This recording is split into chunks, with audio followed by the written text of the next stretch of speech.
For 17 years, they've been underground living a COVID-like existence, social distancing, but in the 17th year, they come up usually at nightfall. They make a mad dash to the trunk of a tree or another vertical structure. Their exoskeleton or skin splits open, and the beautiful adult cicada comes out.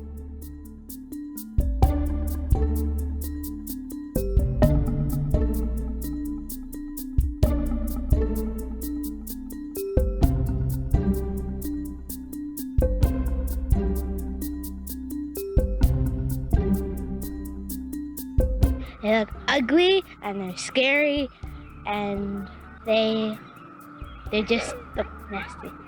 I was fully terrified of them. I've never been a fan of bugs in the yard since I was about 5.